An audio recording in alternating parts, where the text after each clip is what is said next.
আজকে কথা বলবো ইবাদত। আমরা আল্লাহর ইবাদত কেন করব? আমি শুরুতেই বলে দেই, ইবাদত আমরা তিনটি কারণে করব। অনেক পয়েন্ট আছে, তিনটি পয়েন্ট বলবো আমরা কেন আল্লাহর ইবাদত করব। এক, এরপরে আমরা শুনবো ইবাদত কাকে বলে। 3 নম্বরে আমরা আলোচনা করব ইবাদত কবুল হওয়ার শর্ত কি। এরপরে 4 নম্বরে যারা ইবাদত করে ওরা আবার কয় প্রকারের হয়। এই কথাগুলো বলেই শেষ করব ইনশাআল্লাহ। আসুন আমরা কেন আল্লাহর ইবাদত করব বলে। আমার ভাইয়েরা একটু ভালো করে খেয়াল করেন, নজর দেন, দৃষ্টি দেন। কেন আমরা আল্লাহর ইবাদত করব?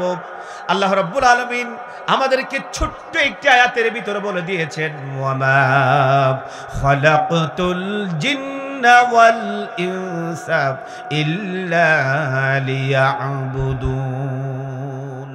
আমার আল্লাহ বলছেন, বান্দারা আমি তোমাদের দুটা জাতিকে আমার গোলামের জন্য সৃষ্টি করেছি। একটা হচ্ছে জিন জাতি, আর একটা হচ্ছে আমরা মানুষ জাতি। হযরত আদম আলাইহিস সালাম থেকে শুরু করে আমাদের নবী, শেষ নবী, বিশ্ব নবীজি মুহাম্মদুর রাসূলুল্লাহ সাল্লাল্লাহু আলাইহি সাল্লাম পর্যন্ত যত আম্বিয়া কেরাম আলাইহিমুস সালামরা এই দুনিয়ার মধ্যে ছিলেন, সমস্ত আম্বিয়া কেরাম আলাইহিমুস সালামরা স্বজাতিকে তাদের নিজস্ব ভাষায় ভিন্ন ভিন্ন ভঙ্গিতে একটা কথাই বলেছিলেন, সেটা হলো ইয়া কওমি ইবুদুল্লাহ মা লাকুম মিন ইলাহিন গায়রু। আমার সম্প্রদায়ের লোকেরা তোমরা গোলামি করো, ইয়া কওমি ইবুদুল্লাহ, তোমরা আল্লাহর ইবাদত করো। কারণ হলো মা লাকুম মিন ইলাহিন গায়রু, তিনি ছাড়া তোমাদের আর কোনো ইলাহ নাই। আল্লাহ ছাড়া আমাদের আর কোনো ইলাহ আছে? আওয়াজ দিয়ে বলুন, আছে। কিন্তু আমরা আল্লাহ ছাড়া ইলাহ নাই এ কথাটা মানবার পরেও আমরা অধিকাংশ মানুষ আল্লাহর ইবাদত করি না, ঠিক কিনা বলুন? বিশ্বাস করেন? এটা আমার কথা নয়, কার কথা? আল্লাহর কথা। আমরা অধিকাংশ ইমানদার, নিজেদেরকে ইমানদার দাবি করি, কিন্তু আমার আল্লাহ বলছেন, এই বাংলার মানুষেরা তোমরা অধিকাংশ মানুষ ইমানদার নাও। খুদার কসম, এই কথাগুলো যখন আমি পড়ি, সূরা ইউসুফ শেষ পৃষ্ঠায় 3 নম্বর লাইনে ছোট্ট একটা আয়াত কোট করেছেন। সেটা কি? আল্লাহ রাব্বুল আলামিন বলেন, ওয়ামা ইউমিনু আকসারুহুম বিল্লাহি ইল্লা ওয়া হুম মুশরিকুন। আমার আল্লাহ বলেন, দুনিয়ার মানুষেরা শোনো, ও রংপুরের বাইরা শোনেন। আমার আল্লাহ বলছেন, বান্দারা তোমরা যারা নিজেদেরকে মুসলমান পরিচয় দাও, ইমানদার পরিচয় দাও, আমি আল্লাহ বলছি তোমরা অধিকাংশ ইমানদার মুশরিক। নাউজুবিল্লাহ। কার কথা? আল্লাহর কথা। সত্য নাকি মিথ্যা? আওয়াজ দিয়ে বলুন, সত্য নাকি মিথ্যা? এটার প্রমাণ কি চান? ছোট্ট একটা অঙ্ক দেয় আপনাদেরকে। বাংলাদেশে বর্তমানে শতকরা কতজন মুসলমান বাস করে আপনাদের জানা আছে নাকি? 92%, 91% বা মাশাআল্লাহ 92% ধরলাম। শতকরা 92 জন মুসলমান আমাদের বাংলাদেশে আমরা বাস করি। বাকি 8% হিন্দু, বৌদ্ধ, খ্রিস্টান, গেরু, যত জাতি আছে ওরা সবাই। এখন বলেন তো আপনারা অঙ্ক জানেন কিনা দেখি। আমার এই পাশে ডান হাত আর এই পাশে বাম হাত।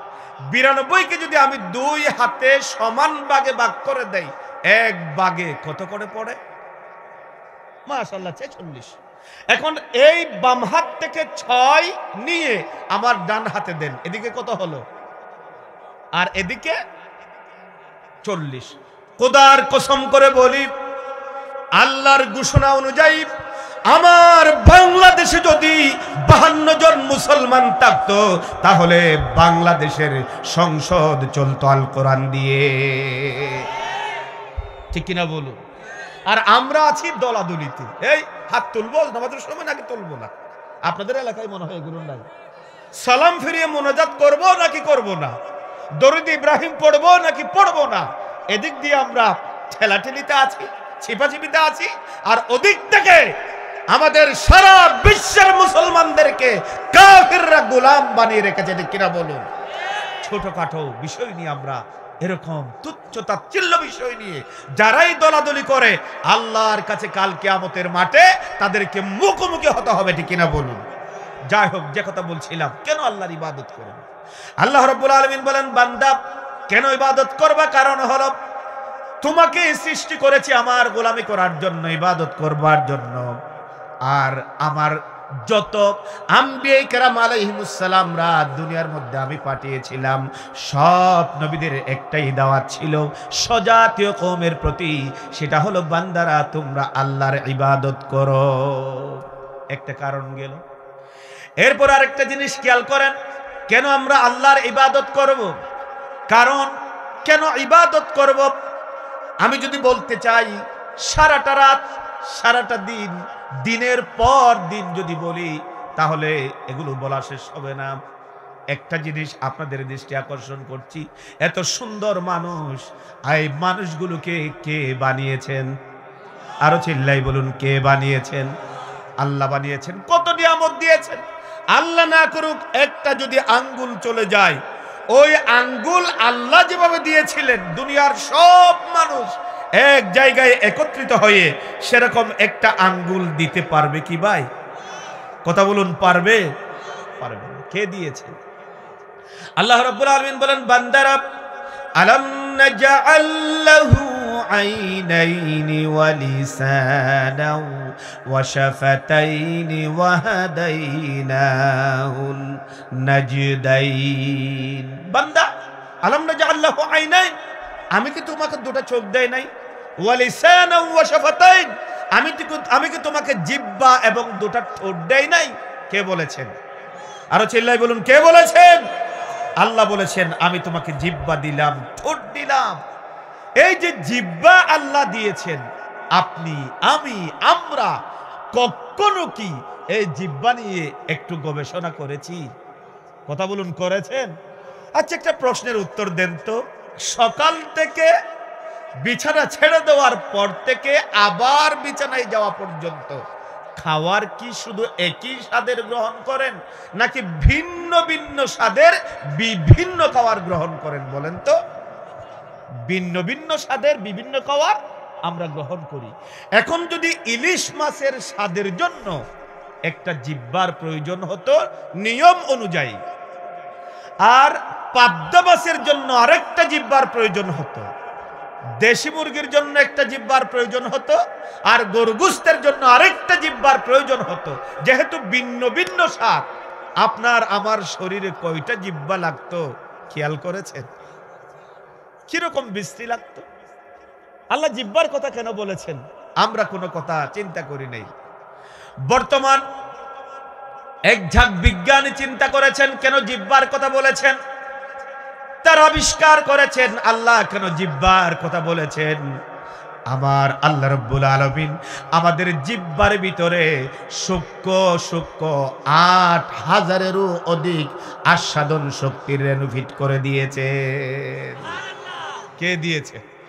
আরো চিল্লাই বলুন, কে দিয়েছেন? আল্লাহ দিয়েছেন। কার ইবাদত করো? কার ইবাদত করো আল্লাহকে ছেড়ে? কার হুকুম মানো আল্লাহকে ছেড়ে? যে আল্লাহ তোমাকে এত সুন্দর করে বানিয়েছেন, জিহ্বা দিয়েছেন, আল্লাহ বলেছেন ঠোঁট দিলাম। আপনাদের এই এলাকায় নিশ্চয়ই ঠোঁট কাটা লোক দেখেছেন। কথাগুলো কি আমাদের মতো স্পষ্ট হয়? কথা বলুন, হয় না। আল্লাহ বলছেন আমি তোমাদেরকে ঠোঁট দিয়েছি, এই ঠোঁট দিয়ে তোমরা আমার বিরুদ্ধে স্লোগান দাও, আমার নাশুকরি করো, আমার কোরআন বিরুদ্ধে বক্তৃতা দাও। এরকম মানুষ নেতা আছে নাকি নাই? আওয়াজ দিয়ে বলুন, আছে নাকি নাই? আহারে মুসলমান, একটা কথা ভালো করে খেয়াল করবেন, আল্লাহর চাইতে বড় আসমানের নিচে জমিনের উপরে আর কেউ আছে কি? আওয়াজ দিয়ে বলুন, কেউ আছে? নাই। এই যে আল্লাহর চাইতে বড় আর কেউ নাই, এটাকে আরবিতে কি বলে আপনারা জানেন? বলেন, কি বলে? আল্লাহু আকবার। আল্লাহর চাইতে বড় আর কেউ নাই, এটার আরবি হচ্ছে আল্লাহু আকবার। ঠিক না বলুন? সবাই বলুন আল্লাহু আকবার। আরো আওয়াজ দিয়ে বলুন আল্লাহু আকবার।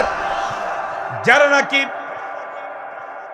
এই আল্লাহু আকবার ধ্বনি দিতে পারবে না, ভালো করে খেয়াল করেন, যারা নাকি আল্লাহর চাইতে বড় এই কথা স্বীকার করতে পারবে না যে আল্লাহর চাইতে বড় কেউ নাই, তার মানে আল্লাহু আকবার যেখানে স্লোগান দিতে পারে না ওই দল করাও মুসলমানদের জন্য জায়েজ নাই।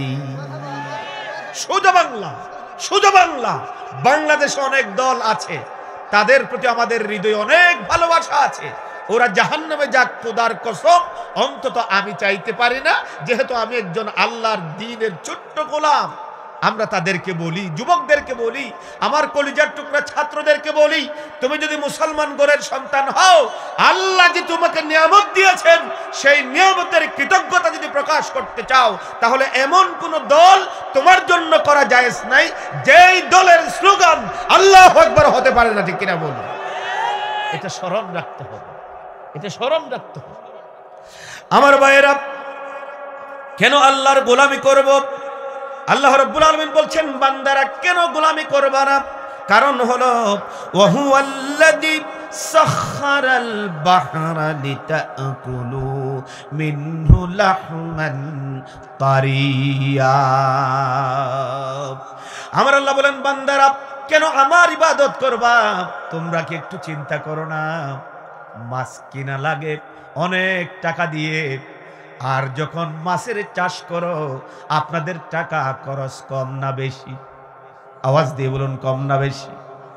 মাছের ঘের করেন, টাকার প্রয়োজন। আমার আল্লাহ বলেন বান্দা সমুদ্র মহাসমুদ্রের দিকে দেখো, তোমরা কেউ একটা টাকা দিচ্ছ না আমাকে, ওই সমুদ্র মহাসমুদ্রের ভিতরে আমি তোমাদের জন্য তাজা তাজা মাছের ব্যবস্থা করে দিয়েছি। আমার ইবাদত করবা না, আমার গোলামি করবা না? আজীব আজীব। আমরা যার খাই যার পড়ি তার যদি আনুগত্য না করি, আপনাদের ভাষায় কি বলে? অকৃতজ্ঞ। আমাদের চাইতে কৃতজ্ঞ এই পৃথিবীতে আর কে হতে পারে? এই যে আজকে লাইটিং হয়েছে, বলেন অথরিটি যারা আছে, মাহফিল কর্তৃপক্ষ যারা আছে, তারা যদি বলতো, লাইটম্যান তথা জেনারেটর ম্যানকে যদি বলতো ভাইরা আমরা একটা কোরআনের মাহফিল করব, তোমরা আজকে আমাদেরকে টাকা ছাড়া সার্ভিস দাও, আসবে? আওয়াজ দিয়ে বলুন, আসবে? আসবে না। এই যে বিদ্যুতের মাস শেষান্তে বিল দেয়, 1 মাস 2 মাস 3 মাস যদি বিল না দেয়, আপনার ঘরের বিদ্যুতের লাইন থাকবে নাকি? আওয়াজ দিয়ে বলুন, থাকবে নাকি? বান্দারা কেন চিন্তা করেন না? মায়ের পেট থেকে পড়বার পর থেকে শুরু করে খাটিয়া উপর চড়া পর্যন্ত আল্লাহর দেওয়া সূর্যের যে আলো, চন্দ্রের যে জ্যোৎস্না, সেগুলোর বিল যদি আল্লাহকে দেওয়া লাগতো, আমাদের পক্ষে দেওয়া সম্ভব হতো নাকি? আজীব। আল্লাহ বলছেন তোমরা আমার গোলামি করবো না, আমার ইবাদত করবো না।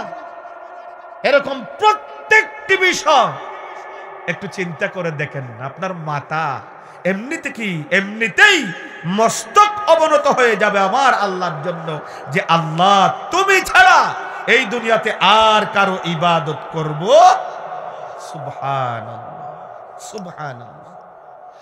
আমরা কেন আল্লাহর ইবাদত করব? 3 নম্বর কারণ, আল্লাহ রাব্বুল আলামিন বলছেন বান্দারা আসমান বানালাম, জমিন সাজালাম, জমিনটাকে সমতল করে দিলাম, রাতকে বানালাম তোমাদের নিদ্রার জন্য, প্রশান্তির জন্য, আর দিনকে বানালাম আয় রোজগার করবার জন্য। সমুদ্রে মাছ দিয়ে দিলাম, তোমার অঙ্গ প্রত্যঙ্গ আমি আল্লাহ দিয়ে দিলাম, আমার ইবাদত করবা। নবীদেরকে পাঠালাম এই আদেশ করবার জন্য। এত কিছু বুঝাবার পর আল্লাহ রাব্বুল আলামিন শেষান্তে একটু ট্রেড দিচ্ছেন, দমক দিচ্ছেন, বললেন বান্দারে ওয়া আদিবুদুনি হাদা সিরাতুম মুস্তাকিম। বান্দা আমার ইবাদত করো, এটাই হচ্ছে তোমার জন্য সহজ সরল পথ। এখন আসুন কেন ইবাদত করব? 3টি পয়েন্ট বললাম। সমস্ত নবীরা ইবাদতের দিকে ডেকেছেন, আর সব কিছু আমার আল্লাহ রাব্বুল আলামিন আমাদের জন্য সাজিয়েছেন কোনো ধরনের প্রতিদানবিহীন। আল্লাহ আমাদেরকে সৃষ্টি করেছেন ইবাদত করবার জন্য, এরপর আল্লাহ রাব্বুল আলামিন নির্দেশ দিয়েছেন তার ইবাদত করবার জন্য। এখন সেই ইবাদত কারে বলে আমরা একটু জেনে নেই। ইবাদত হলো আবিধানিকর্ত অনুগত হওয়া, নত হওয়া, বিনম্র হওয়া, একমাত্র আল্লাহর আদেশগুলো পালন করা, এটাকে বলা হয় ইবাদত। আনুগত্য প্রদর্শন করা, বিনীত ভরে কপালটাকে নুইয়ে দেওয়া, কার জন্য? আল্লাহ যা বলেছেন সব কিছু মেনে চলা, সেটাকে বলা হয় ইবাদত। অনেকে মনে করে নামাজ, রোজা, হজ, যাকাত, বাস এগুলো ইবাদত। আমার ব্যবসা ইবাদত নয়, আমার রাজনীতি ইবাদত নয়। যেমন কিছুদিন আগে একটা দলের মহাসচিব তিনি বলেছেন কোরআনের সাথে রাজনীতির কোনো সম্পর্ক। শোনেন নাই আপনারা? রাগ করছেন, কষ্ট পাচ্ছেন? এই কথাগুলো যদি আমি না বলি আর কে বলবে? এই চেয়ার আল্লাহর পক্ষ থেকে আমানত। আপনারা মনে করছেন আপনারা আমাকে দাওয়াত দিয়ে এখানে বসিয়েছেন, হ্যাঁ, কিন্তু করিয়েছেন কে? আজ এই চেয়ারগুলো কি হয়ে গিয়েছে? নাপাক হয়ে গিয়েছে। বক্তারা আসে, কিচ্ছা কাহিনী কাদায় আর হাসাই চলে যায়। এখন সব আলোচক যদি এরকম হয়, আল্লাহর কোরআনের হক কথাগুলো কে বলবে? আর লোকেরাও জানবে কি করে? ঠিক না বলুন? এজন্য আমি যখন কথা বলি, আমি আল্লাহর ভয়তে হক কথাগুলো বলবার চেষ্টা করি। কোন মুসলমান যদি মনে করে, কোন দল যদি বলে, সে যত বড় দল হোক, যে শরিয়াতের সাথে ইসলামের কোনো সম্পর্ক নাই, সে মুরতাদ হয়ে যাবে, সে কাফের হয়ে গেছে। ইসলামের আইন অনুযায়ী যদি ইসলাম প্রতিষ্ঠিত থাকতো, তাহলে তার শাস্তি ছিল তার উন্মুক্ত ময়দানে নিয়ে তরবারি কুশমুক্ত করে এক থোপে তার গর্দানটাকে দেহ থেকে আলাদা করে দেওয়া হতো। ঠিক কিনা বলুন? মনে রাখবেন, যেই মুসলমান এই ধারণা পোষণ করে যে আমার দল ইসলামী শরিয়া বিশ্বাস করে না, যে রাজনীতির সাথে কোরআনুল কারীমের কোনো সম্পর্ক নাই, তার ভিতরে ঈমানও নাই। ঠিক কিনা বলুন? আজীব। এটা হচ্ছে ইবাদত। আপনার রাজনীতি আপনার ইবাদত, আপনার পরিবার নীতি আপনার ইবাদত, আপনার ব্যবসা নীতি আপনার ইবাদত, আল্লাহর দেওয়া। ঠিক কিনা বলুন? আমার কথা নয়, কার কথা? এজন্য ইবাদত বলা হয় হিয়াল গায়াতুত তাদুল্লু ফিল খুশুই। জীবনের সর্বক্ষেত্রে চরম নতি স্বীকার করে কেবলমাত্র আমার আল্লাহ যেটা যেভাবে বলেছেন, আমার নবী যেটা যেভাবে বলেছেন, সেটা সেভাবে করাটার নাম হলো ইবাদত। যেমন কোরআনুল কারীমের ভিতরে ব্যবসা নীতি দেওয়া আছে, কোরআনুল কারীমের ভিতরে পরিবার নীতি দেওয়া আছে, কোরআনুল কারীমের ভিতরে আপনার রাজনীতি দেওয়া আছে, কোরআনুল কারীমের ভিতরে সামাজিক সম্পর্ক দেওয়া আছে, কোরআনুল কারীমের ভিতরে বাবা মার অধিকার, সন্তানের অধিকার দেওয়া আছে। আমার আল্লাহ যেটা যেভাবে বলেছেন, নামাজ পড়া যেমন ইবাদত, অন্যান্য সবগুলো পালন করাও তেমন ইবাদত। হিয়াল গায়াতুত তাদুল্লুলি ফিল খুশুই। জীবনের সর্বক্ষেত্রে চরম নতি স্বীকার করে আমার আল্লাহ যেটা যেভাবে করতে বলেছেন সেভাবে করাটার নাম হচ্ছে ইবাদত। প্রিয় ভাই, আমরা আজ ইবাদত বললে বুঝি নামাজ 5 ওয়াক্ত, রোজা 1 মাস, এরপরে যদি হজ ফরজ হয় হজে যাওয়া, এরপরে যাকাত ফরজ হলে যাকাত দেওয়া, এটা ইবাদত। হ্যাঁ, এটাও ইবাদত। একথাও মনে রাখবেন, কেউ যদি রাজনৈতিক মঞ্চে উঠে যে বক্তৃতা দেয়, ওই বক্তৃতা দেওয়াটাও ইবাদত। ঠিক কিনা বলুন? সেখানে যদি একটা কোরআন বিরোধী কোনো কথা হয়, হাদিসের সাথে কন্ট্রাডিক্ট হয়, এরকম কোনো কথা হয়, সে ইমানদার দাবি করলেও সে ইমানদারের পর্যায়ে আর থাকে না।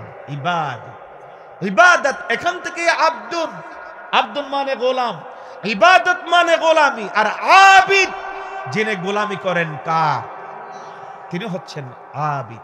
ইবাদত গোলামি, এটা হচ্ছে গোলামি। প্রত্যেকটি ক্ষেত্রে আল্লাহর হুকুম মানাটার নাম হলো গোলামি। এখন আসুন সংক্ষেপে ইবাদত জেনে নিলাম। ওই ইবাদত যারা করে আল্লাহ রাব্বুল আলামিন এই কথাটা ভালো করে শোনেন মুসলমান।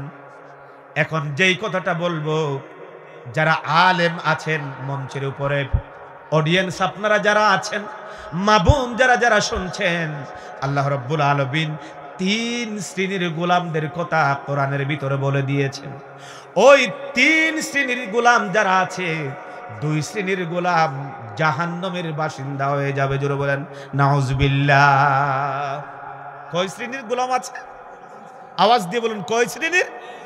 অন্য কথায় যদি বলি, আমরা যারা নিজেদেরকে মুসলমান পরিচয় দেই, মুমিন পরিচয় দেই, ইমানদার পরিচয় দেই, আল্লাহ রাব্বুল আলামিন বলছেন, বান্দারা মুসলমান পরিচয় দাও, গোলাম পরিচয় দাও, ইমানদার পরিচয় দাও। আমি আল্লাহ কোরআনুল কারীমের ভিতরে তোমরা ইমানদার যারা আছো তাদেরকে আমি 3 শ্রেণীতে বিভক্ত করে দিলাম। এক শ্রেণী হচ্ছে, আপনারা দেখবেন কতগুলো মানুষ আছে, যখন অবস্থা ভালো হয় তখন আল্লাহকে মানে, যখন সুস্থ থাকে তখন ইবাদত করে, যখন টাকা থাকে তখন ঠিকঠাক থাকে, কিন্তু একটু যদি আল্লাহ রাব্বুল আলামিন পরীক্ষা নেওয়ার জন্য সুস্থ করে ফেলেন, অথবা আল্লাহ রাব্বুল আলামিন ঈমান পরীক্ষা করবার জন্য যদি একটু মামলার মধ্যে জড়ান, ওই বান্দা তখন আর কোরআনের হক কথাগুলো বলে না। এরকম মানুষ আপনাদের এলাকায় নাই? কথা বুঝেন নাই? যদি পরিবেশ ঠিক থাকে, আবহাওয়া ঠিক থাকে, বৈরী আবহাওয়া না হয়, শরীর ঠিকঠাক থাকে, তাহলে পাক্কা ইমানদার, পুরা কোরআন মানে। আর যদি একটু ঝেলে যাওয়ার বই থাকে, খবরদার, হক কথা বলিও না, মামলায় জড়িয়ে দিবে, জেলখানার মধ্যে পুড়িয়ে দিবে। এরকম মুফতি মুহাদ্দিস আছে নাকি নাই? খোদার কসম আছে। আপনারা বিগত 17 বছরে দেখেছেন অনেক আলেম মসজিদের মিম্বরে বসে হক কথাটুকু বলেন নাই, ঠিক কিনা বলুন? তার মানে সুসময়ে আল্লাহ আছে, দুঃসময়ে আল্লাহ নাই। এই জাতীয় মানুষ আপনাদের এলাকায় নাই। এই এক শ্রেণীর সুসময়ে আছে, দুঃসময়ে নাই। যখন সুস্থ তখন আল্লাহকে বলে, আল্লাহ তোমারই ইবাদত করি, তোমারই গোলামি করি, তোমাকেই সেজদা দেই। এখন যখন একটু অসুস্থ হলো, ওই বান্দা আবার বলে কালিমুদ্দিন সালিমুদ্দিন, কখনো কেবলা হয়ে একটাও সেজদা দেই না, অথচ আমি 5 ওয়াক্ত নামাজ পড়ি। আল্লাহ কি শুধু আমাকেই দেখে রোগ দেওয়ার জন্য? আছে নাকি নাই? সুস্থ ছিল, আল্লাহকে ডেকেছে। যখন অসুস্থ হয়েছে, অধৈর্য হয়ে গিয়েছে। যখন সুস্থ ছিল, হক কথা বলেছে। যখন বাতিলরা ক্ষমতা নিয়েছে, তাদের ভয়তে আর কোরআনের হক কথা ময়দানে বলে নাই। আছে নাকি নাই? এই এক শ্রেণীর, খোদার কসম, কথা আমার নয়, কথা কার? আল্লাহ রাব্বুল আলামিন বলেন, وَمِنَ النَّاسِ مَن يَعْبُدُ اللَّهَ عَلَى حَرْفٍ فَإِنْ أَصَابَتْهُ خَيْرٌ اطْمَأَنَّ بِهِ وَإِنْ أَصَابَتْهُ فِتْنَةٌ انقلب على وجهه। আল্লাহ রাব্বুল আলামিন বলেন, এক শ্রেণীর গোলাম আছে যারা সুসময়ে অবস্থা ভালো হলে হক কথা বলে, আমার কথা বলে, কিন্তু একটু ফাঁসির রশিতে যাওয়ার ভয় থাকলে ওই বান্দাগুলো কোরআনের হক কথাগুলো আর বলে না। আপনার ভিতরে এরকম চরিত্র আছে কিনা দেখেন। এই এক প্রকার। এরকম নেতা আছে কিনা দেখেন, মুফতি আছে কিনা দেখেন, মুফাসসির আছে কিনা দেখেন, এবং আপনার সাথে মিলান। এই এক প্রকার গেল। 2 নম্বরটা হচ্ছে ঠিক এটার বিপরীত। এটা সুসময়ে আল্লাহকে ডেকেছে, দুঃসময়ে আল্লাহকে আর ডাকে। সুসময়ে হক কথা বলেছে, যখন জেলখানা এবং মামলায় যাওয়ার ভয়, তখন আর হক কথা বলে নাই। এ জাতীয় মানুষ আপনাদের এলাকায় নাই। 2 নম্বর হচ্ছে ঠিক এটার বিপরীত। সেটা হলো দুঃসময়ে আল্লাহকে ডেকেছে, যখন অবস্থা ভালো হয়ে গিয়েছে আল্লাহকে ভুলে গিয়েছে। আর একটু বুঝিয়ে যদি বলি, একজন গরিব মানুষ, জাস্ট এক্সাম্পল, হঠাৎ করে এই মুরব্বীকে দেখলেন মার্সিডিস গাড়ি নিয়ে চলতেছে। তিনি মনে মনে ভাবলেন, আরে আমি গরিব মানুষ, আমি যদি একটু টাকাওয়ালা হইতাম তাহলে এরকম একটা কিনতাম আর গরিবদেরকে দান করতাম। নিশিরাতে আল্লাহকে কেঁদে কেঁদে বলে, আল্লাহ আমাকে টাকা দাও, পয়সা দাও, দান করব, আরেকটা গাড়ি কিনবো। আল্লাহ রাব্বুল আলামিন দোয়া কবুল করলেন, অডেল সম্পদের মালিক বানালেন, গাড়িও কিনলেন। একজন ফকির যখন আসলো, মিসকিন যখন আসলো, এমন ভাব দেখালে যেন সে কোনোদিন গরিবই ছিল না। ঠিক কিনা বলুন? আবার কতগুলো নির্বাচন আসলে দেখবেন কতগুলো ইমানদার আছে, গোলাম আছে, কখনো মসজিদে যায় না অথবা জুমাবারে যায়। নির্বাচন যখন কাছে চলে আসে, একেবারে আল্লাহর ওলি, সাদা টুপি, সাদা পাঞ্জাবি, পায়জামা যদি অন্তত না পাই, সাদা সাদা লুঙ্গি হলেও পড়ে। ঠিক কিনা বলুন? আল্লাহকেও বলে, আল্লাহ একবার নির্বাচিত করো, তোমার কাছে আমি ওয়াদা করছি আর কোনোদিন নামাজ ছাড়বো না। এক ওয়াক্ত নামাজ আপনাদের এলাকায় কয়বার ফরজ? কথা বুঝেন নাই? জোহরের নামাজ কয়বার ফরজ দিনে? একবার। আমি নিজে চোখে দেখেছি অনেক প্রার্থী এই একবার এক ওয়াক্ত জোহরের নামাজকে 3 বার পড়েছে। ধরেন আপনাদের এই এলাকায় এসে মেম্বার সাহেব এখন তো নির্বাচন করছে, এখানে জামাত হচ্ছে, দৌড়ে আল্লাহু আকবার। এখন কথাবার্তা শেষ করে আরেক মসজিদে গেল, সেখানে সানি জামাত চলে কি নামাজ জোহরের, সেখানেও কি আল্লাহু আকবার। আরেকটু দূরে গেলে সেখানেও আল্লাহু আকবার। একেবারে 3 বার ডেকেছে। আছে নাকি নেই? আল্লাহ রাব্বুল আলামিন তাকে নির্বাচিত করলেন। পরের দিনেই বলে, এই দুল তাবলা গান বাজনা আগে আন, উল্লাস করা লাগবে। ঠিক না বেঠিক? আবার সেই আগের মতো লেস বাঁকা হয়ে যায়। অ্যাক্সিডেন্ট করেছে, পাও ভেঙেছে, আল্লাহকে কেঁদে কেঁদে বলেছে, আল্লাহ আমার পাওটা ভালো করে দাও, কোনোদিন নামাজ ছাড়বো না। আল্লাহ রাব্বুল আলামিন যখন পাওটা ভালো করে দিলেন, সেই আগের মতো লেস বাঁকা হয়ে গিয়েছে।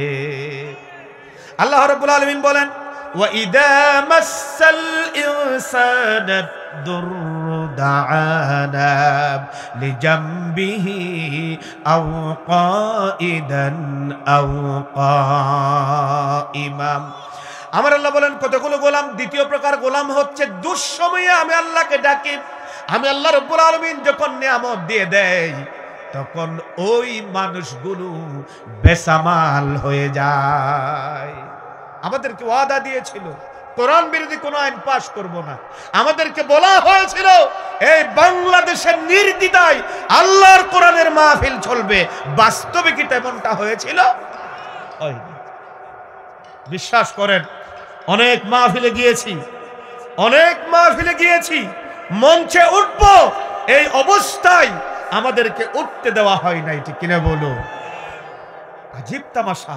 এই দ্বিতীয় শ্রেণীর গোলাম আল্লাহ পাক বলছেন, এই 2 শ্রেণীর গোলাম। প্রথম নম্বর কি বলেছিলাম? সুসময়ে আল্লাহকে ডাকে, দুঃসময়ে আল্লাহকে ডাকে না। দ্বিতীয় প্রকার হচ্ছে দুঃসময়ে আবার আল্লাহকে ডাকে। নির্বাচনের আগে আল্লাহর ঘরে গিয়ে পট্টি বেঁধে একেবারে তসবিহাত, কত কিছু। যখন নির্বাচিত হয়ে গিয়েছে, আবার সবুজ শ্যামল বাংলাদেশকে সারা বিশ্বে যিনি উপস্থাপন করেছেন, কোরআনের পাখি আল্লামা সাঈদীকে বিষ প্রয়োগ করে হত্যা করা হয়েছে।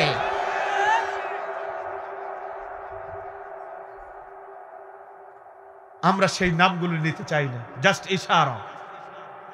দুঃসময়ে আল্লাহর সাথে ছিল, আল্লাহ যখন ক্ষমতা দিয়েছে অপব্যবহার করছে। ঠিক কিনা বলুন? এই আরেক শ্রেণীর গোলাম। আল্লাহ রাব্বুল আলামিন বলেন এই 2 শ্রেণী সম্পর্কে, খাসিরাত দুনিয়া ওয়াল আখিরাহ।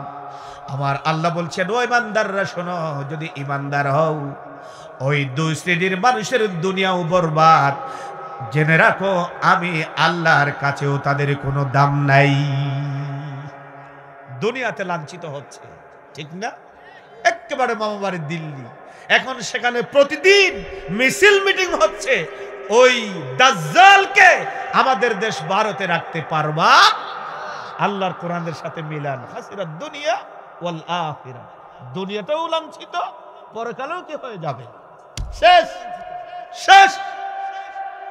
এখান থেকে আমাদের শিক্ষা নিতে হবে। এখন তৃতীয় প্রকার গোলাম হচ্ছে, আমার আল্লাহ বলেন, প্রকৃত গোলাম হচ্ছে তারা যারা নাকি আমি আল্লাহকে সুসময়ে যেমন ডাকে দুঃসময়ে তার চাইতে বেশি, সময়ে যেমন ডাকে সুসময়ে আমি আল্লাহকে তার চাইতে বেশি ডাকে। আমার ভাইয়েরা, আল্লাহর নবীর সাহাবীরা যখন যুদ্ধে যেতেন এক মুহূর্তের জন্য আমার আল্লাহর ইবাদত ছাড়তেন না। একদিকে কাফের, আরেকদিকে ইমানদার। প্রতিটি সেকেন্ড, প্রতিটি মুহূর্ত কাফিরদের তীর তরবারি বল্লমের ভয় আছে। ওই সময় জোহরের আজান হয়েছে, সাহাবীরা জোহরের আজান ছেড়ে দেয় নাই, নামাজ ছেড়ে দেয় নাই। আল্লাহু আকবার। কারণ গোলাম কার? আরো আওয়াজ দিয়ে বলুন, গোলাম কার? আবার যখন আল্লাহ রাব্বুল আলামিন তাদেরকে বিজয় দিয়েছেন, বিজয় বেশি মদিনার ভিতরে প্রবেশ করেছেন, নবী অনুমতি দিয়েছেন, ইমালু মা শিইতুম ফাকাদ গাফারতু লাকুম। ও আমার সাহাবীরা, আমি নবী তোমাদেরকে অনুমতি দিলাম, তোমাদের যা ইচ্ছা তাই করো, আনন্দ করো। আল্লাহর পক্ষ থেকে আমি নবী তোমাদের ক্ষমার সুসংবাদ দিয়ে দিলাম। আমরা জয়লাভ করলে আনন্দ করি, উল্লাস করি, বিজয় মেলা করি। আমাদের দেশে, আমাদের সারা দুনিয়ায় এই প্রথা চালু। আল্লাহ নবী বলছেন বদর যুদ্ধের পর, ও আমার সাহাবীরা, আল্লাহ তোমাদের প্রতি সন্তুষ্ট, আল্লাহ তোমরা যা ইচ্ছা আনন্দ করো। আমার আল্লাহর পক্ষ থেকে আমি ঘোষণা দিচ্ছি তোমাদেরকে, আল্লাহ তোমাদের কোনো পাপ লিখবেন না। তারা কি করলেন? বিজয় মেলা করেন নাই, নাচ গান করেন নাই, কোন মহিলাকে রাপ করেন নাই, অপরের সম্পদ দখল করেন নাই। কি করেছেন? আল্লাহ রাব্বুল আলামিন কোরআনের ভিতরে কোট করে দিয়েছেন। আমার আল্লাহ বলছেন, তাতাজাফা জুনুবুহুম আনিল মাদাজি'i খাউফান ওয়া তামআ। আমার আল্লাহ বলেন, ওই সাহাবীরা এত বেশি নামাজ পড়তো, ইবাদত করতো, তারা বিজয় লাভ করার পর্বে, বিজয় লাভ করার পর রাত্রিবেলা যখন হয়ে যেত, পৃষ্ঠ দেশটাকে বিছানা থেকে আলাদা করে ফেলতো, আলাদা করে ফেলতো। আনিল মাদাজি'i খাউফান ওয়া তামআ, ভয়, আমার ভয়তে এবং জান্নাতের আশায়। আল্লাহু আকবার। এক সাহাবী আসলেন, যুবক সাহাবী, বললেন, ইয়া রাসূলুল্লাহ, আমি তো আপনাকে খুব বেশি ভালোবাসি, এই দুনিয়া তো আমি বেশি দিন থাকবো না, দুনিয়া থেকে তো আমি চলে যাব। নবীজি, আল্লাহ আমাকে জান্নাত দিবে নাকি? আল্লাহর নবী যুবক সাহাবীর কাঁধে হাত দিলেন, বললেন, ও আমার সাহাবী, আমি নবী আশা করছি আল্লাহ রাব্বুল আলামিন তোমাকে জান্নাতুল ফিরদাউস দান করবে। যুবক বলেন, ইয়া রাসূলুল্লাহ, চোখের পানি ছেড়ে দিলেন, ও আমার নবী, জান্নাত পেয়ে আমার কি হবে, কি লাভ হবে? নবীজি জিজ্ঞেস করলেন, কি বলছো, কি বুঝাতে চাও? যুবক বললেন, ইয়া রাসূলুল্লাহ, আমি জান্নাত যদি পাই, এই দুনিয়াতে আমার একটা অভিজ্ঞতা হয়েছে, আপনি নবীকে যদি এক মুহূর্ত না দেখি, দুনিয়াটা কেন যেন আমার জন্য জাহান্নাম হয়ে যায়।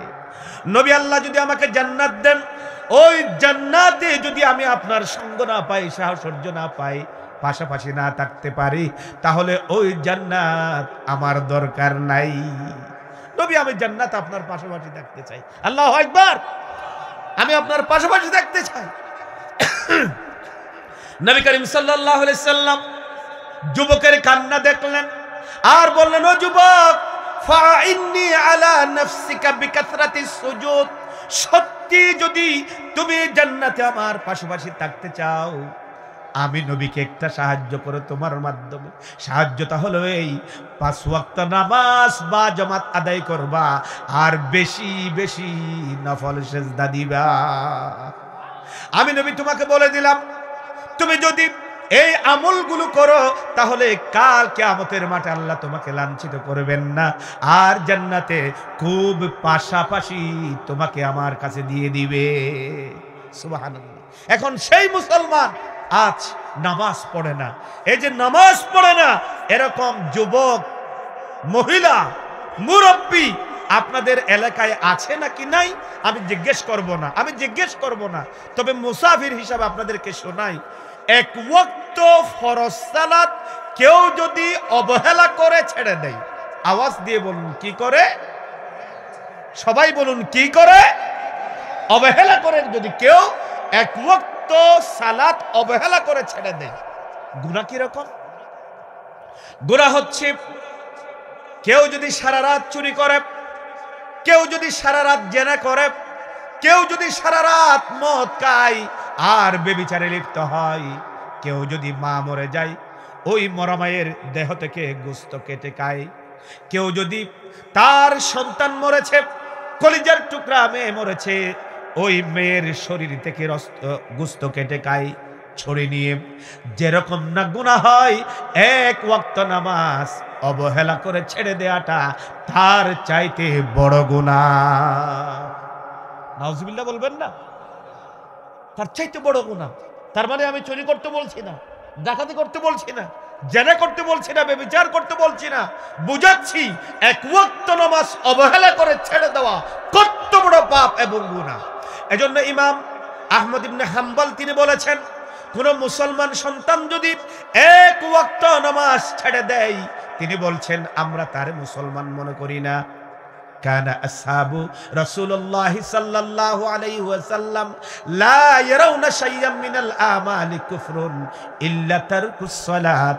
আল্লাহর নবীর সাহাবীরা কোন কাজ করাকে কুফরি মনে করতেন না, কিন্তু কেউ যদি এক ওয়াক্ত নামাজ ছেড়ে দেয় তারা তাকে কাফের মনে করতেন, তারা কাফের মনে করতেন। এজন্য ইমাম আহমদ ইবনে হাম্বল বলেছেন এক ওয়াক্ত নামাজ ছেড়ে দিলে শাস্তি হচ্ছে তার মুরতাদ ঘোষণা করবে সরকার, এরপর মুক্ত ময়দানে নিয়ে তরবারি কুশমুক্ত করে এক আঘাতে দেহ থেকে কল্লাটা আলাদা করে দিতে হবে। আর আমাদের ইমামে আজম ইমাম আবু হানিফা রাহিমাহুল্লাহ, ইমাম শাফিঈ, ইমাম মালিক রাহিমাহুম তারা বলেছেন কেউ যদি এক ওয়াক্ত সালাত অবহেলা করে ছেড়ে দেয় আমরা তাদেরকে কাফের বলবো না, তবে তাদের জন্য দুটা শাস্তি নিশ্চিত করা লাগবে। আওয়াজ দিয়ে বলুন কয়টা? আরো জোরে বলুন কয়টা? তিনি বলছেন সরকার তার 3 দিনের জেল দিবে, 3 দিনের ভিতরে যদি তওবা করে ফিরে আসে তারে ছেড়ে দিবে, তওবা যদি না করে, নামাজ যদি না করে সরকার আবার 3 দিন জেল দেবে। এরপরেও যদি তওবা না করে গ্রামাঞ্চলের যত মানুষ আছে আর মানুষের পায়ের নিচে যেই জিনিসগুলো থাকে ওই জিনিসগুলো এক জায়গায় একত্রিত করবে। বুদ্ধি করে বলুন আমাদের পায়ের নিচে কি আছে?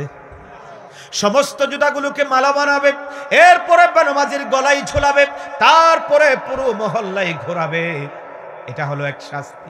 এরপরেও যদি নামাজ না ধরে সরকার তার বিরুদ্ধে ফাঁসির আদেশ দিবে, আর রাষ্ট্রীয় সমস্ত স্যাটেলাইট চ্যানেলগুলো এসে প্রকাশ্যে তারে ফাঁসির রশিতে ঝুলিয়ে মারবে। নামাজ ছেড়ে দেওয়ার শাস্তি। এখন বলেন যারা এই শাস্তি দিবে তারা যদি দেশ চালায় আর বেনামাজি হয় তাহলে তারা কি এই শাস্তিগুলো দিবে? আওয়াজ দিয়ে বলুন দিবে? আর ওদেরকে যদি আমি পাঠাই সেখানে, যদিও আমি নামাজি, তাহলে আমার ইবাদত আল্লাহর কাছে কবুল হবে কি হবে না? কেন হবে না? হাদিস নবী করিম সাল্লাল্লাহু আলাইহি সাল্লাম বলছেন মান তাশাব্বাহা বিকাউমিন ফাহুয়া মিনহুম। এটা কাফিরদের ক্ষেত্রে, কোন মুসলমান যদি কাফিরদেরকে বন্ধু বানায় তাদের আইন কানুন ভালো লাগে, আমার নবী বলছেন যতই নামাজি হবি বেটা ওই কাফেরের সাথে তোর হাসর হবে।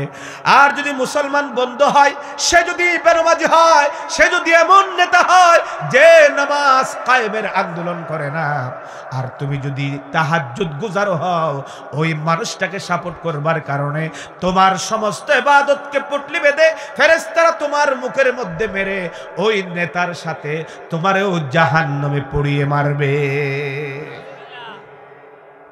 এক ওয়াক্ত সালাত, নামাজ নাই, সালাত নাই। প্রিয় ভাই সব, আমি মুসাফির, আল্লাহ যদি আমাকে জান্নাত দেন, আপনাদেরকেও দেন, আমার সব মেহমানগুলোকে দেন, আল্লাহর কি কোনো ক্ষতি আছে? আওয়াজ দিয়ে বলুন ক্ষতি আছে?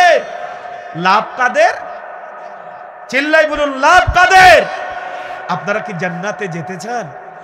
আওয়াজ দিয়ে বলুন জান্নাতে যেতে চান? কে কে যেতেছেন আমার আল্লাহকে দু হাত তুলে দেখান। হাত নামাবেন না। মা বোনেরা শাহাদা আঙ্গুলে তুলুন, বলি আল্লাহ। আওয়াজ দিয়ে বলি, আকাশ বাতাস মুখরিত করে বলি আল্লাহ।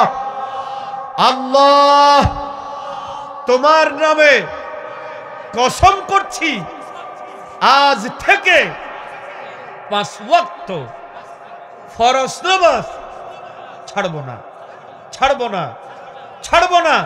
বলি ইনশাআল্লাহ। হাত নামা। ওয়াদা কার সাথে? এই ওয়াদা পালন করে আল্লাহ জান্নাত দিয়ে দিবে ইনশা। বিরক্ত হচ্ছেন? কষ্ট হচ্ছে না তো আপনাদের? তাহলে তৃতীয় প্রকার গোলাম কারা? যারা সুসময়ে আল্লাহকে যেমন ডাকে, দুঃসময়ে তার চাইতে আরো বেশি, দুঃসময়ে যেমন ডাকে, সুসময়ে তার চাইতে বেশি আল্লাহকে ডাকে। আপনারা দেখেছেন, প্রয়োজন হলে এই কোরআনের হক কথাগুলো বলবার জন্য আমার গলায় ফাঁসির রশি আসবে, কিন্তু আমি বাতিলদের কাছে মাথা নত করব না। আর যদি প্রয়োজন হয় আল্লাহ সারা দুনিয়ার নিয়ামত দিল, আমি আমার আল্লাহকে ভুলবো না। এই জাতীয় গোলাম যারা আছে তৃতীয় প্রকার, আল্লাহ পাক বলছেন তারাই সফল কাম হবে। সুবহানাল্লাহ। এখন আসুন শেষ প্রান্তে চলে এসেছি। কেন গোলামি করব বললাম, ইবাদত কাকে বলে সেটাও সংক্ষেপে বলেছি। 3 প্রকার গোলামের কথা বললাম। এখন যেই ইবাদত গুলো করি, ওই ইবাদত কবুল হওয়ার জন্য 3টা শর্ত লাগবে। কয়টা শর্ত? আল্লাহর হুকুম না মেনে কোনো উপায় আছে ভাই? আছে। না মানতে পারবো, কিন্তু কবরে যখন যাব সেখানে তো আর মাতব্বরি চলবে না। আমার নেতা অমুক ছিল, আমার নেতা তমুক ছিল, আমার নেত্রী এরকম পাওয়ারফুল ছিল, তারা সবাই ভালোবাসতো। এই ফেরেশতাদের সামনে এই কথাগুলো কি কোনো কাজে আসবে? আওয়াজ দিয়ে বলুন, আসবে। আহারে মুসলমান, কেন বুঝি না, কেন বুঝি না? ওরে জীবনের ঘড়ি যেদিন,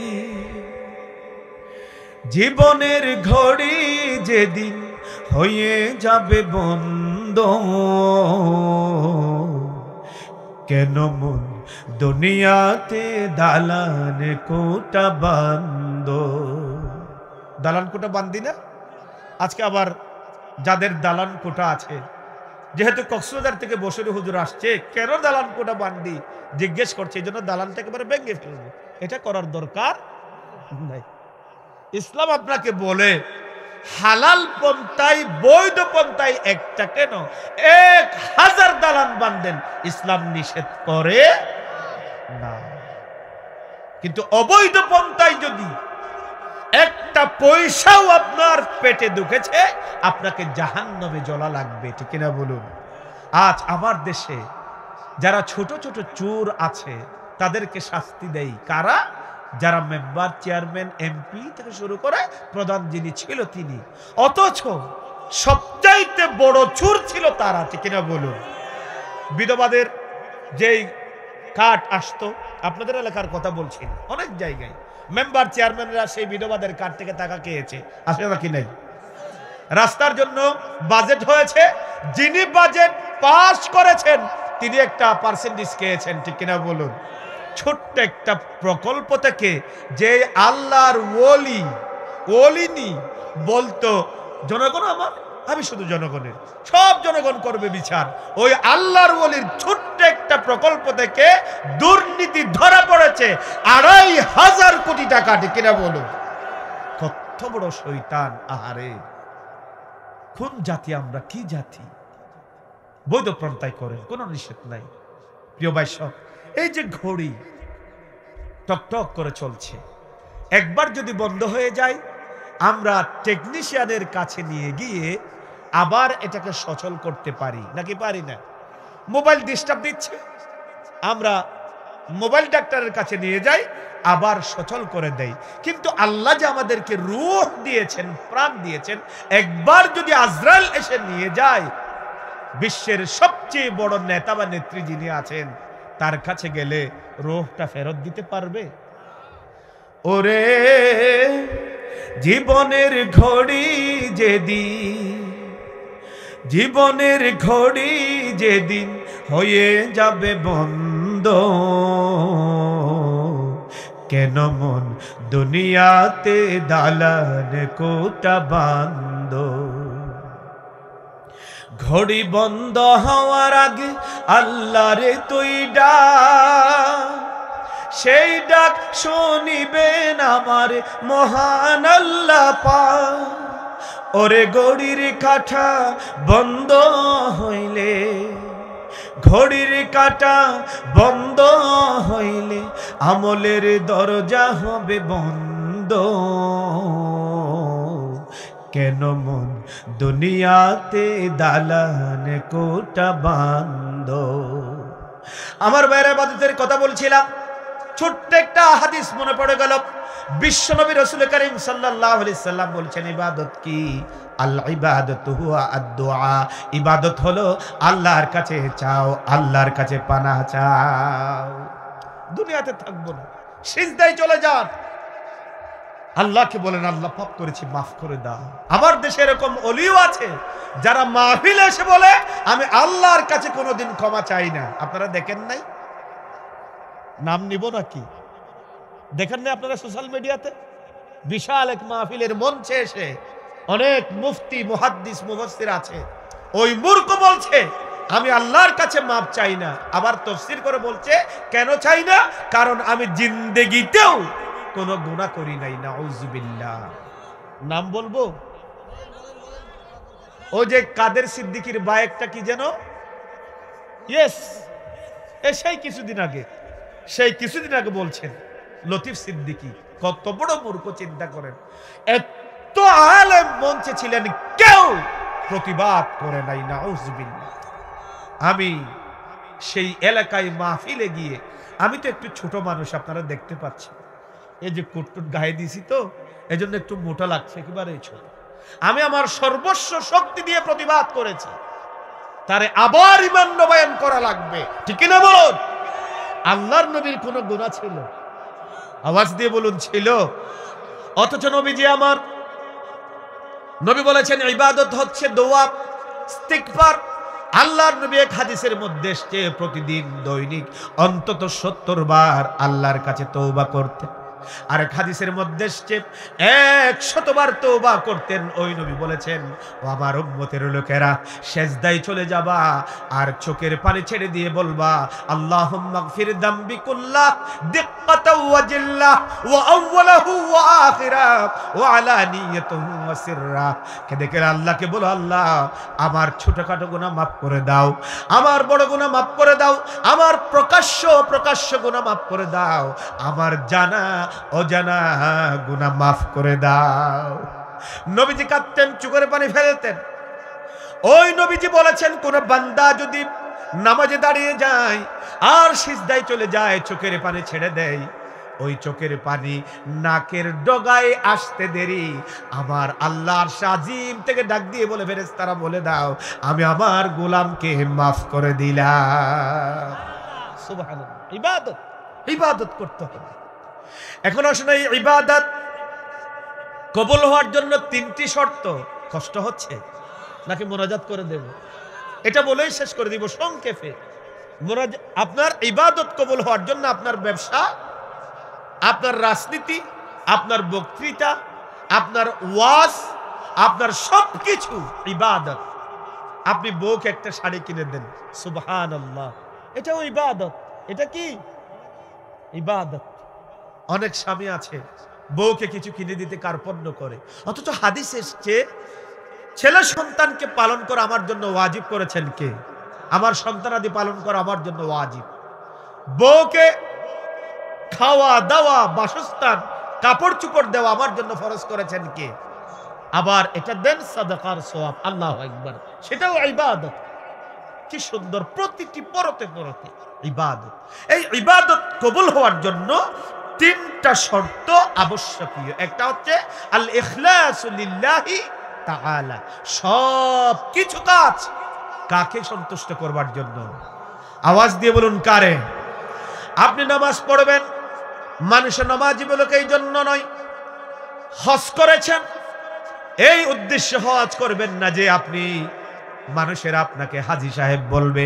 অনেক মানুষ আছে, আমার মঞ্চেও ঘটেছে, একজন অতিথি আলহাজ কেন বলে নাই, এই জন্য মঞ্চে দোষাদোষি। এরকম আলহাজ আছে নাকি নাই? তার মানে মানুষকে দেখাবার জন্য করেছে। হাদিস মনে পড়ে গেল, বনি ইসরায়েলের একজন আবেদ ব্যক্তি, আল্লাহওয়ালা ব্যক্তি, আল্লাহ রাব্বুল আলামিন তার সম্পদ দিয়েছিলেন। তিনি হঠাৎ করে ভাবলেন, আল্লাহ যে সম্পদ দিয়েছে, দুনিয়া তো ছেড়ে চলে যাব, সুতরাং দুনিয়া ছেড়ে চলে যাওয়ার আগে আমি আমার সম্পদ থেকে কিছু সম্পদ মানুষদেরকে দান করব। ভাবলেন দান করব ওই সময় যখন তামাম পৃথিবীর মানুষ ঘুমিয়ে পড়ে, সেই সময় পুতলা নিয়ে বের হব, টাকা ভর্তি থলে নিয়ে বের হব। সর্বপ্রথম যেই মানুষটা আমার সামনে পড়বে, ওই মানুষটাকে আমি আমার দানগুলো দিয়ে দিব। কারণ যেই দান গোপনে হয়, সেই দান কবুল করেন কে? এখানে কোনো রিয়া থাকে না। আল্লাহর গোলাম গভীর রাতে বেরিয়ে গেলেন পুতলি ভর্তি টাকা নিয়ে। সর্বপ্রথম যেই মানুষটা তার সামনে পড়লেন, তিনি একজন চোর মানুষ। আমাদের সমাজে চোর ভালো নাকি খারাপ? চোরকে টাকা দিয়ে দিলেন, সকাল হয়ে গেল, জানাজানি হয়ে গেল সমাজে। এই চোরকে অনেক টাকা দিয়েছে, বস্তা ভর্তি টাকা দিয়েছে। মানুষেরা খানাখানি শুরু করলো, এই সেই কোন লোক যিনি একজন চোরকে এত টাকা দান করলেন, ওই মানুষটাকে একজন ভালো মানুষ চোখে দেখলো না। ওই আল্লাহর গোলামের কানে চলে গেল, মনে মনে হতাশ হয়ে গেলেন, আহারে মনে হয় বুঝি আল্লাহ আমার দানগুলো কবুল করেন নাই। হতাশ হয়ে গেলেন, কিন্তু আবার সিদ্ধান্ত নিলেন, না না, ইমানদাররা তো হতাশ হয় না, আমি আবার সামনের রাতে আবার দান করব। একই কায়দায় সমস্ত মানুষ ঘুমিয়েছে, আবার থলে ভর্তি টাকা নিয়ে গভীর রাতে বের হয়েছে। আজকে যিনি সর্বপ্রথম তার সামনে বললেন, উনি হচ্ছেন একজন বেবিচারিণী মহিলা। তার হাতে দানের টাকা দিয়ে দিলেন। সকাল হয়ে গেল, আবার জানাজানি হয়ে গেল। আজকে ওই লোকটি দান করেছে, কিন্তু আজকে দান করেছে আমাদের সমাজের মধ্যে যিনি চিহ্নিত জেনাকারিণী মহিলা, চরিত্রহীনা মহিলা, ওই মানুষটাকে দান করেছে। এই মানুষটা কি ভালো মানুষ চোখে দেখে না? আল্লাহর গোলাম শুনলেন, আবার হতাশ হয়ে গেলেন, না জানি আল্লাহ সন্তুষ্ট হলো নাকি। প্রথম দিন চোরের হাতে গেল আমার দান, দ্বিতীয় দিন জেনাকারিণীর হাতে গেল। আবার আশার আলু জাগালেন, বললেন যে আজকে রাত্রে আবার দান করব। আবার গভীর রাতে বের হলেন, টাকা ভর্তি থলে নিয়ে তিনি দান করে দিলেন। সামনে পড়লেন একজন এমন লোক, ওই লোকটার চেয়ে সেই জায়গাতে কোনো ধনী ব্যক্তি ছিল না, কিন্তু ওই লোকটা ছিল এমন কৃপণ, তার আঙ্গুলের ফাঁকা দিয়ে এক ফোঁটা পানিও পড়তো। এরকম মানুষ আপনাদের এলাকায় নাই? এদেরকে আপনারা কি বলেন? কৃপণ মানুষকে দিলেন তৃতীয় দিন। এখন সকাল হলো, আবার মানুষেরা বলা বলি শুরু করলো। আল্লাহর গোলাম, আল্লাহর আবিদ হতাশ হয়ে গিয়েছেন, সারা রাত ঘুম আসছে না। শেষ বেলায় আল্লাহ রাব্বুল আলামিন ইলহাম করছেন, শোনো গোলাম, হতাশ হইও না, প্রকৃত তথ্য আমি আল্লাহর কাছ থেকে জেনে নাও। প্রথম রাত্রে যে চোরের হাতে টাকা দিয়েছিলাম, যদিও সমাজের মানুষেরা তাকে প্রকৃত চোর মনে করে, আমি আল্লাহ ঘোষণা দিলাম ওই প্রকৃত চোর নয়। তার ঘরে ছোট ছোট বাচ্চা আছে, তার ঘরে স্ত্রী আছে, বোন আছে, শারীরিক সক্ষমতা নাই কাজ করতে, সরকারও তারে কোনো টাকা পয়সা দিল না, কোনো মানুষ সাহায্য করলো না। বাবার সামনে ছোট ছোট বাচ্চারা না খেয়ে দুনিয়া থেকে বিদায় নিয়ে যাবে, কোনো বাবা সহ্য করতে পারবে না। এজন্য আমার বান্দা চুরির পেশাটা বেছে নিয়েছিল। তোমার দান পাওয়ার পর সে আমার কাছে তওবা করেছে, আর জিন্দেগিতেও সে চুরি করবে না।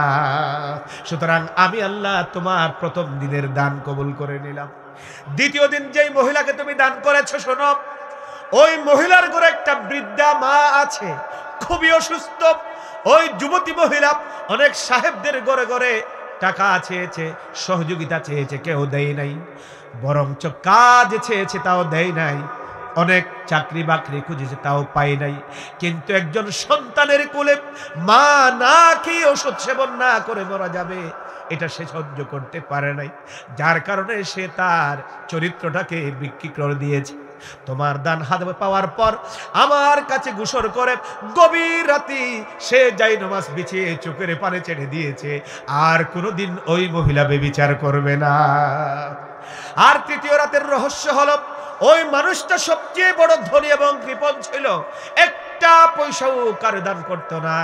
তোমার দান পাওয়ার পর তার অন্তরে একটা ভাবান্তর সৃষ্টি হয়েছে, আমি তো মনে করতাম আমার মতো বড় লোক আর কেউ নাই, কিন্তু আমার মতো বড় লোক ও আছে, আবার গভীর রাত অন্ধকারে দান ও করে, সুতরাং আমিও তো মরে যাব, আমি কেন পিছনে পড়ে থাকবো।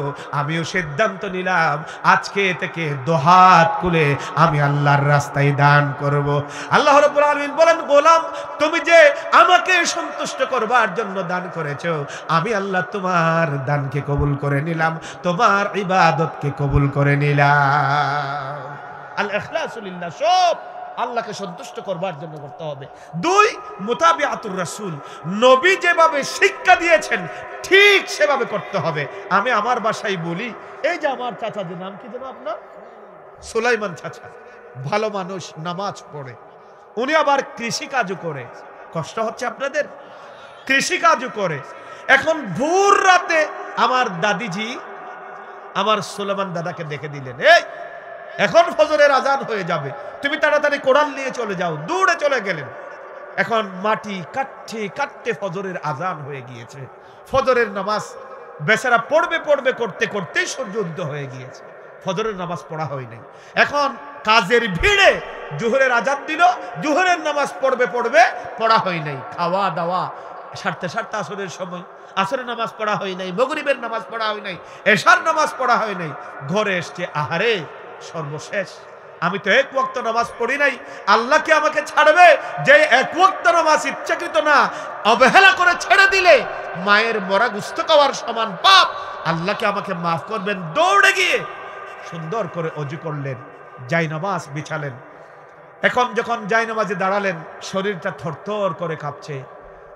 তো নামাজ ফজর থেকে এশা পর্যন্ত আলাদা আলাদা পড়তে পড়তে তো মনে হয় আমি শেষ হয়ে যাব।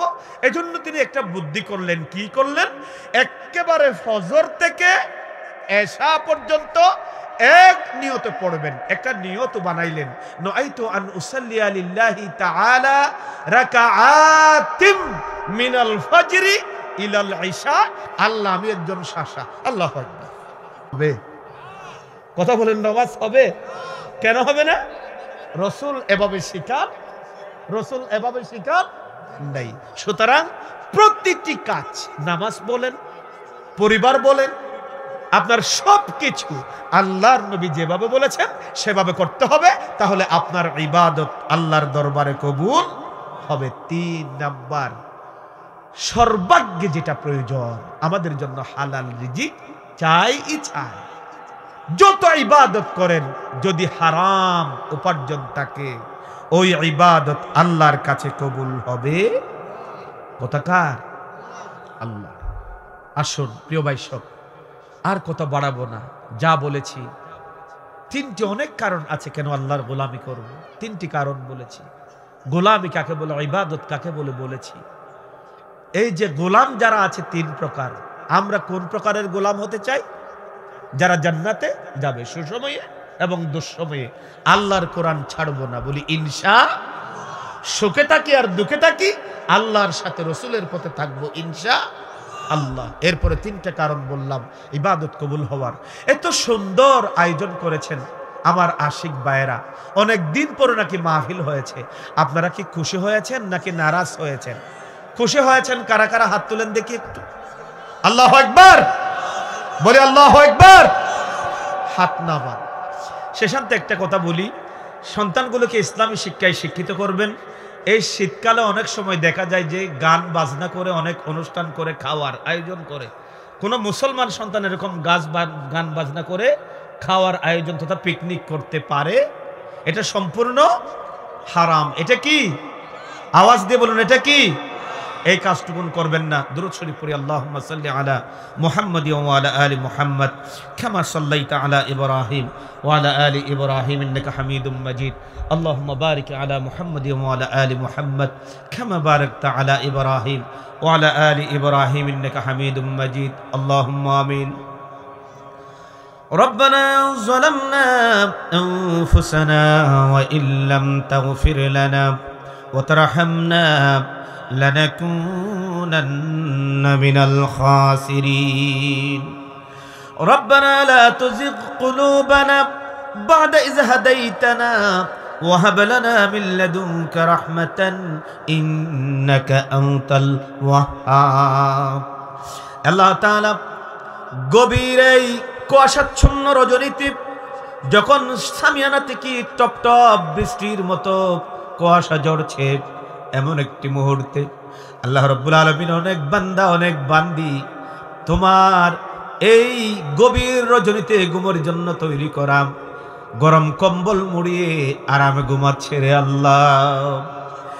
এমন একটি সময় আমরা কতগুলো গুনাহগার বান্দা কতগুলো গুনাহগার বান্দি বেটুবাড়ি পুরাতন জামে মসজিদ ও যুব সমাজের উদ্যোগে আয়োজিত তোমার এই কোরআনের মাহফিল স্থলে বসেছি দীর্ঘ সময় ধরে কোরআন থেকে আলোচনা শুনেছি কয়েকবার দরুদ সালাম পাঠ করেছি যে সওয়াবটুকুন হয়েছে সওয়াবটুকুন বিশ্বনবী মুহাম্মদুর রাসূলুল্লাহ সাল্লাল্লাহু আলাইহি সাল্লামের রূহ মুবারকের উপরে পৌঁছে দাও।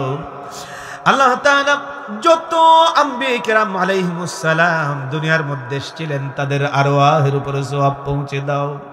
সাহাবায়ে কেরাম রাদিয়াল্লাহু তাআলা আনহুম আজমাইন তাবেঈন তাবেঈন রাদিয়াল্লাহু তাআলা আনহুম আজমাইনদের আরওয়াহের উপরে সওয়াব পৌঁছে দাও।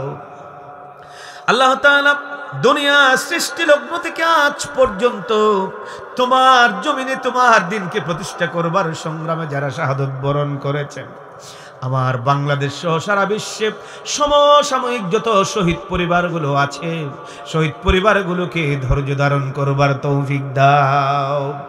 যত শহাদারা আছে আল্লাহ রাব্বুল আলামিন তাদের শাহাদাতের মর্যাদাকে বাড়িয়ে দাও।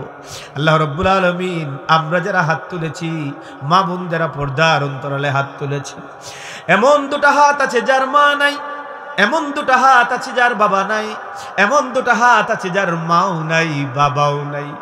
আল্লাহ রাব্বুল আলামিন ছোট ছিলাম টাকা পয়সা ইনকাম করতাম না মায়ের পিঠে মায়ের কোলে বড় হয়েছি আমি একজন মার সন্তান। আল্লাহ কোন টাকা ইনকাম করি কিন্তু মা নাই যে মা জননীকে একটা নতুন জামা কিনে দিবে। বাপ এই শীতার্ত রজনীতে ছোট ছিলাম না বুঝে একবার নয় দুইবার নয় অসংখ্যবার প্রস্রাব পায়খানা করে দিয়েছে কোলের ভিতরে আল্লাহ বুকে পায়খানা দিয়েছি প্রস্রাব করে দিয়েছি। 1000 টাকা দিলেও কেউ কম্বল ছেড়ে ওঠে না। মা জননী প্রস্রাব করে যখন দিয়েছিলাম কম্বলটাকে লাথি মেরে থরথর করে কাঁপতে কাঁপতে ওঠে সন্তানের ঠান্ডা লেগে যাবে বলে আল্লাহ গরম পানি দিয়ে আমাদেরকে ধুয়ে মুছে পরিষ্কার করে দিয়ে শুকনা একটা কাপড় মুড়িয়ে আল্লাহ কপালে চুমুকে বুকের মধ্যে মুখটা লাগিয়ে দিতেন। 3.5 হাত মাটির নিচে কোন অবস্থায় আছে আমরা জানি না। আল্লাহ বাবা যাদের নাই বাবা যারা হারিয়েছে একমাত্র তারাই বুঝবে রে আল্লাহ। যত বড় মুসিবতে পড়ি ব্যবসায়ী যত বড় লস হোক না কেন বাবা যদি একবার বলতো মা যদি একবার বলতো সব ঠিকঠাক হয়ে যাবে বাবা চিন্তা করিস মুহূর্তে আকাশচম চিন্তা দূরীভূত হয়ে যেত। বাবা তো তিনি সারাটি জীবন ঠেলা গাড়ি ঠেলেছেন দোকান করেছেন চাকরি করেছেন শিক্ষকতা করেছেন। ঈদ যখন আসতো আমাদেরকে আগে কিনে দিতেন অতিরিক্ত টাকা থাকলে তিনি কিনতেন না থাকলে অভিনয় করতেন। সারাটি জীবনের সমুদয় সম্পদ আমাদেরকে মানুষের মতো মানুষ বানাবার জন্য খরচ করেছে।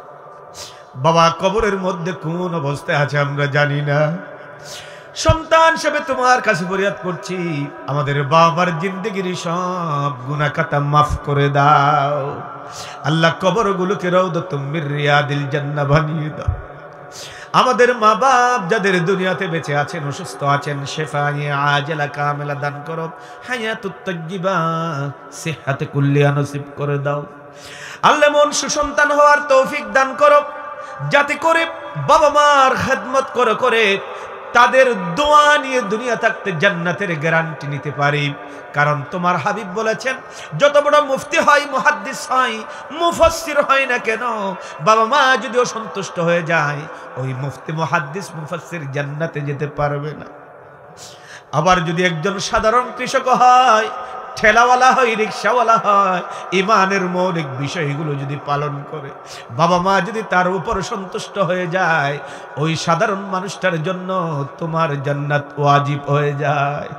আল্লাহ এরকম বাবা মার খেদমত করে মন জয় করবার তৌফিক দাও।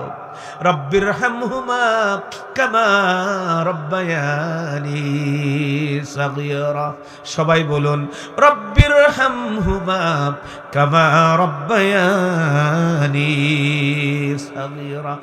আল্লাহ তাআলা, আমরা যারা হাত তুলেছি, মা বোন যারা হাত তুলেছে, গুনার বোঝা মাথায় নিয়ে তোমার দরবারে হাত তুলেছি ভিক্ষুকের মতো, আমাদের জিন্দেগির সমস্ত গুনাহ খাতা মাফ করে দাও।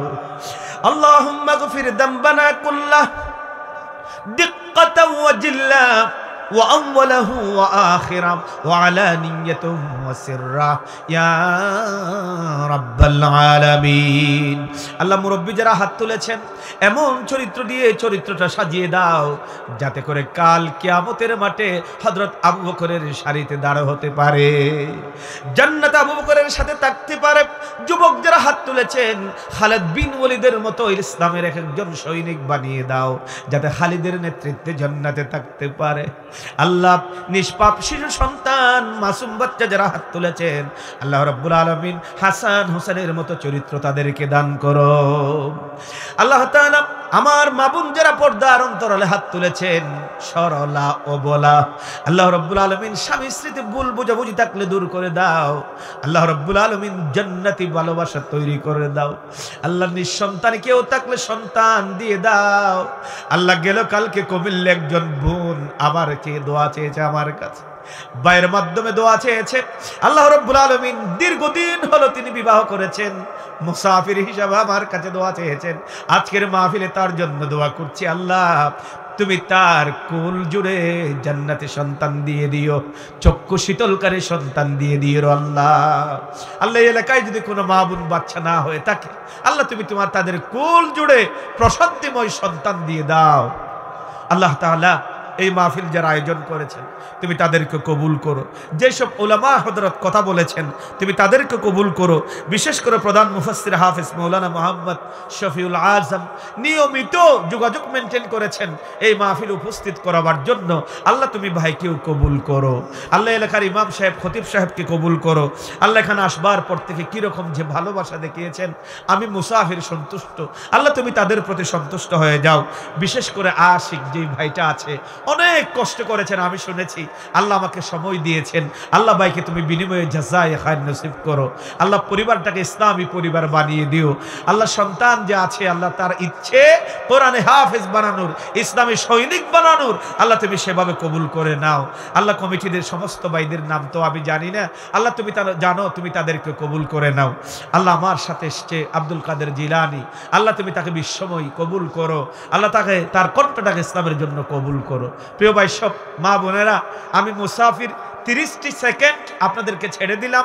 চোখের পানি ছেড়েন, আল্লাহর কাছে চান, আল্লাহ দিয়ে দিবেন ইনশাআল্লাহ। চাইতে থাকেন, 30 মিনিট কাঁদবেন আর আল্লাহর কাছে চান।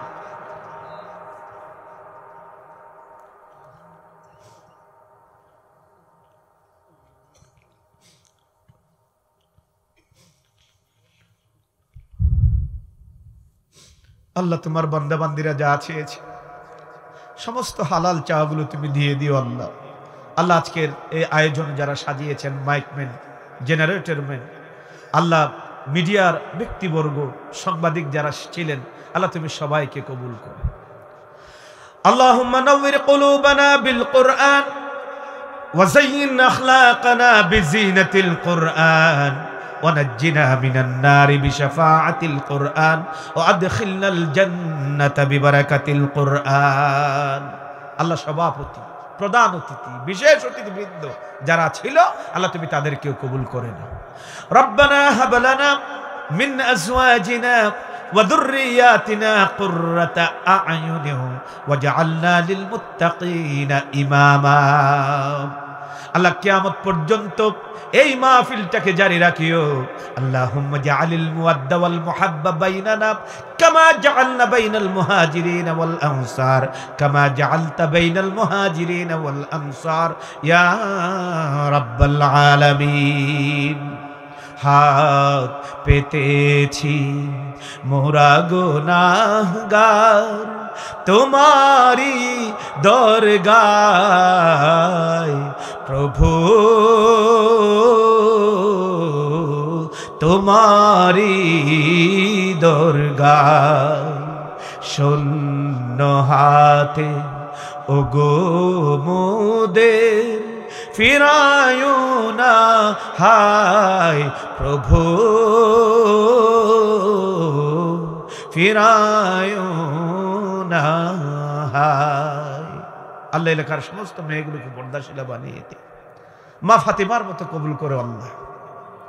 রব্বানা তাকাব্বাল মিন্না ইন্নাকা আনতাস সামিউল আলিম ওয়া তুব আলাইনা ইন্নাকা আনতাত তাওয়াবুর রহিম।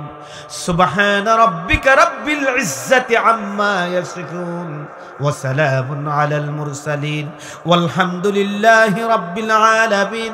ওয়া জাআল আখির কালামিনা ইনদা সাকারাতিল মাউত লা ইলাহা ইল্লাল্লাহু মুহাম্মাদুর রাসূলুল্লাহ সাল্লাল্লাহু আলাইহি ওয়াসাল্লাম। আসসালামু আলাইকুম ওয়া রাহমাতুল্লাহি ওয়া বারাকাতুহু।